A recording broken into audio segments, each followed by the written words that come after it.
Hello दोस्तों, अगर ये तीज व्रत की कहानी आपको अच्छी लगे तो हमें कमेंट करके अपना राय ज़रूर बताएं।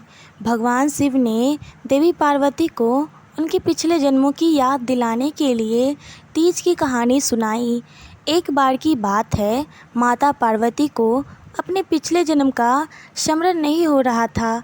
तब भोलेनाथ माता से कहते हैं कि हे पार्वती, आपने मुझे पाने के लिए 107 बार जन्म लिया, लेकिन आप मुझे पति के रूप में नहीं पा सकी थी।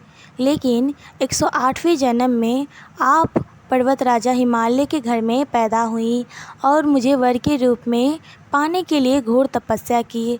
आपने अन्न जल को त्याग दिया, पत्ते खाए, अन्न जल त्याग दिया और शीत, ग्रीष्म और वर्षों में बहुत कष्ट सहे।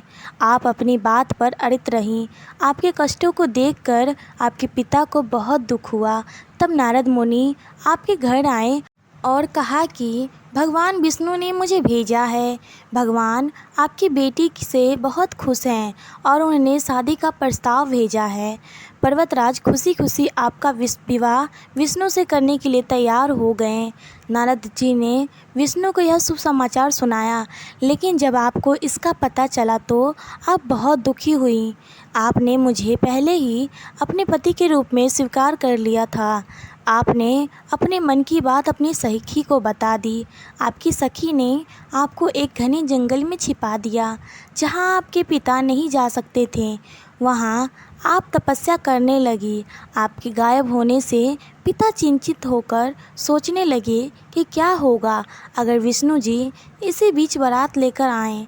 शिव जी ने आगे पार्वती जी से कहा, आपके पिता ने आपकी खोज में तीनों लोगों को मिला दिया, लेकिन आप नहीं मिली।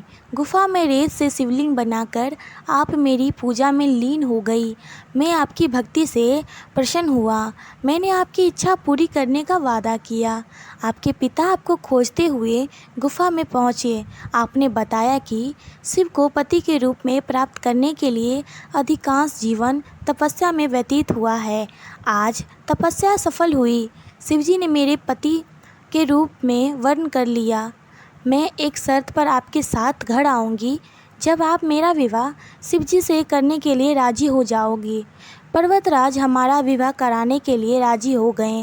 बाद में हमने पूरी विधि विधान से शादी कर ली है।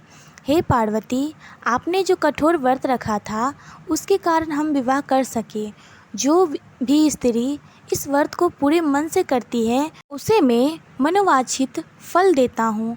ये कहानी आपको कैसी लगी हमें कमेंट में ज़रूर बताएं।